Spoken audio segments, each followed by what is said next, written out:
Kia ora, good morning everyone, Richard Wong here. Welcome back to the channel. If you are a regular viewer of this channel, you would probably have seen a lot of my reviews that I show you the camera screen, as I want to share with you some camera settings or maybe autofocus detections or some other things. Outside YouTube, I also do quite a bit of camera screen capture when I'm shooting events or weddings, so I can have a bit of behind the scene footage to share with my potential clients, or maybe just for social media posts, as everybody loves behind the scene footage, isn't it? And usually I would use my Atomos Ninja 5 to capture the camera screen, and that's the main reason why I bought the Ninja 5. But while the Atomos Ninja 5 is a fantastic screen and also video recorder, one thing that I don't really like is that once I added the battery and the SSD drive, it is pretty heavy, and the camera feels top heavy when I mount it onto the hot shoe mount.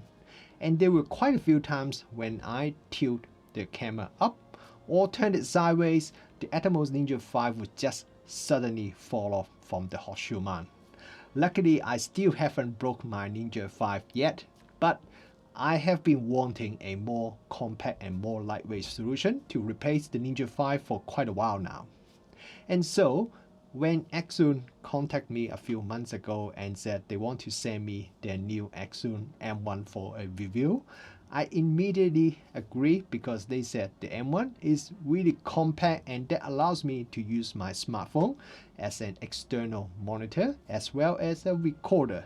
So this really could be the device that I have been waiting for, if it does what it says it can do. But turns out it's not only an external monitor and recorder. The Accsoon M1 has some other really useful features as well. So let's have a look at the Accsoon M1 and see whether it can replace my Atomos Ninja 5 or not. The Accsoon M1 is a very compact device. It's roughly the size of a small Sony NPF battery.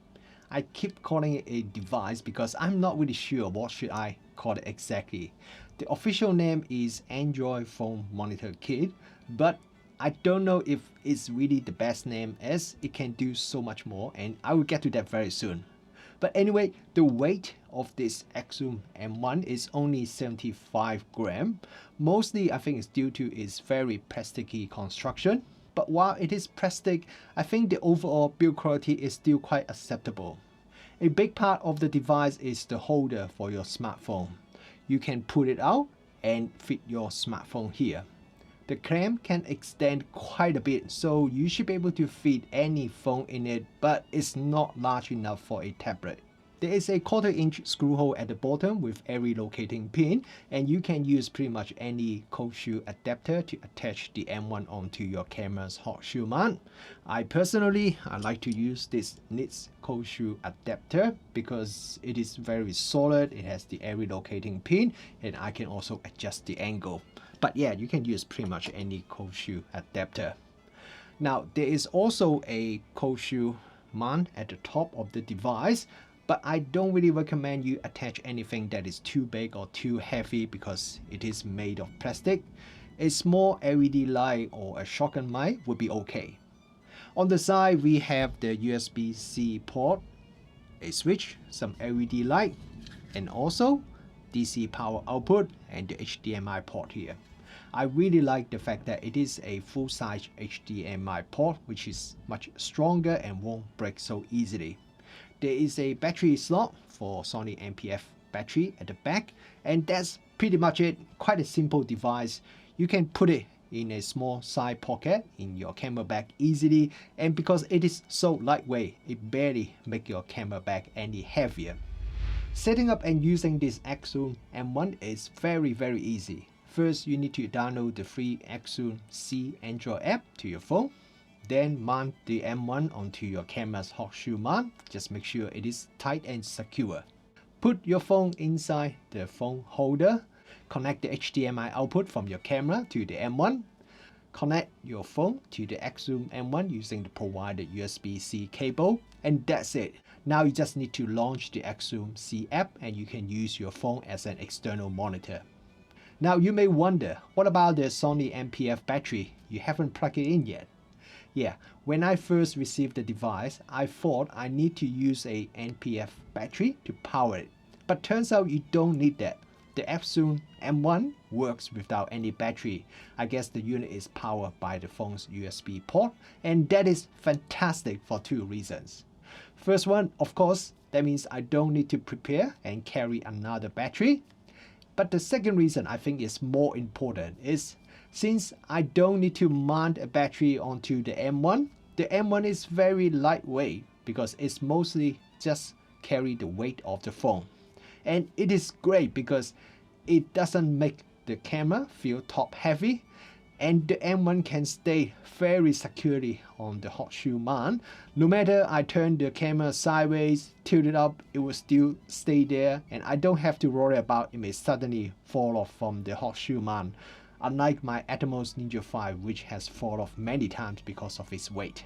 So yes, I really like how compact and lightweight this Accsoon M1 is compared to my Atomos Ninja 5. But then what is the NP-F battery for? Well, that is if you want to charge your phone using the M1. If you mount a NP-F battery to the M1, then you just need to flick the switch on the side and your M1 can charge your phone at the same time. You can even charge your camera or some other devices if you use an additional cable and connect to M1's DC output port. Just make sure the output voltage is suitable to your camera if you want to do that. I think some people would find this feature really handy, but for me, I would prefer to use the M1 without the NP-F battery attached to keep it as lightweight as possible. Now let's talk about the Accsoon SEE app a little bit more. It is a pretty simple app, and just in case the name of this product is not clear, it is for Android only. On the main screen, it shows the HDMI video signal received from your camera. There are a few icons at the bottom, each allows you to enable one of the monitoring tools you can overlay on the display. You can enable multiple of the monitoring tools at the same time if you want. You can also add or remove the monitoring tools available by clicking the plus button at the bottom right, and there are quite a few of them. There are settings for each monitoring tools, so you can customize each one of them. The overall design of the user interface is a bit basic, but it does its job okay. To me, the most important feature is the recording feature. You can record the screen video footage received from the camera to your phone, and that includes audio as well. There are a few different recording settings you could choose, from variable bitrate to constant bitrate between 5 megabit per second to 20 megabit per second. The bitrate is quite low, so it's not really designed for capturing super high quality footage. The record video resolution is 1080p and you cannot record 4K. But if it's just for some behind the scene footage or social media, the quality is good enough. Look at this side-by-side comparison. Left side is the 4K 10-bit footage recorded internally by a Panasonic Lumix GH6, and the right side is the 20 megabit per second 1080p footage captured by the M1. While the 10-bit 4K footage from the GH6 is surely better quality, the low bitrate video from the M1 doesn't look too bad. There is also a live streaming feature available in your app. You can stream directly from your phone using the camera's video and audio signal. To set up, you just need to enter the URL and the stream key in the app, then press the live button and you can start streaming. The most tricky part is to make sure you type the stream key and URL correctly, as it is quite long if you have to type it manually.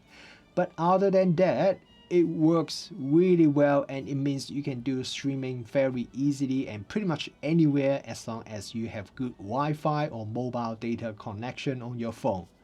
If you are a videographer or content creator that needs to do live streaming at different locations, using the Accsoon M1 is a very easy and portable solution. You can do it even when you are walking around filming with your camera. Another feature with this M1 is that it is a USB video class or UVC when you plug it into a computer. What it means is you can connect your camera to the M1 and use it as a webcam for video call. And you can even use the audio from your camera as well. And because it is a UVC, you don't need to install any driver or any additional software. It's just plug and play, very simple. It also doesn't seem to have too much latency as well when you're using it as a webcam. I'm definitely very happy that Accsoon included this feature with the M1. One of the first questions I asked Accsoon when they told me about this M1 was, what is the latency of this device? Because if you are a videographer and rely on the external monitor for filming, low latency is very important, especially if you are shooting fast action. And the latency actually really depends on what phone you use and also the camera you use. I said the camera you use because the HDMI output from the camera usually would have a bit of latency.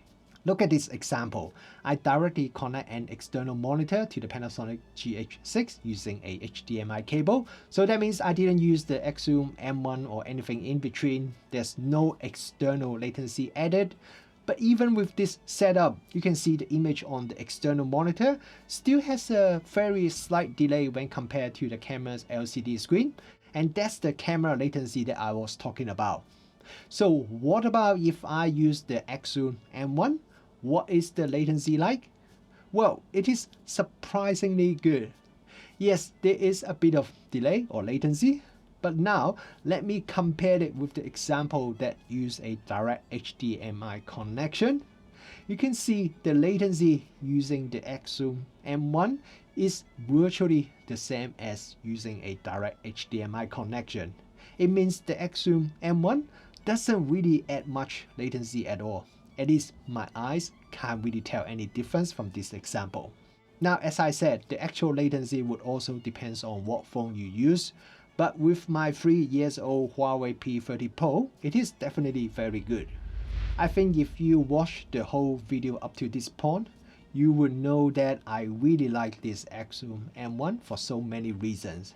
It is such a compact device that allows me to use my phone as an external monitor with all those monitoring tools. I can also record the screen, I can do live streaming easily, and I can even just plug it into the computer and use my computer as a webcam.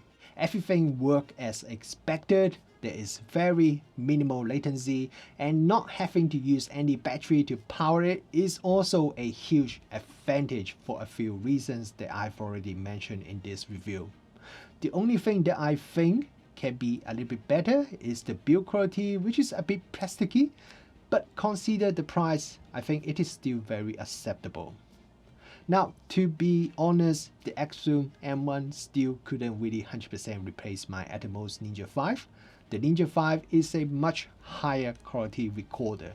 But the thing is, if I need to go out and shoot something, there are just so many more reasons for me to grab the Accsoon M1 instead of the Atomos Ninja 5 now. Unless I really need to record something in ProRes or ProRes RAW format, I would much prefer to bring the Accsoon M1 as it's just much smaller and much lighter. At just $99, even with just the external monitor or recording features, it is already quite a good bargain. But it can do so much more. No matter you are a photographer, videographer, or content creator, there are just so many reasons for you to have a Accsoon M1 yourself.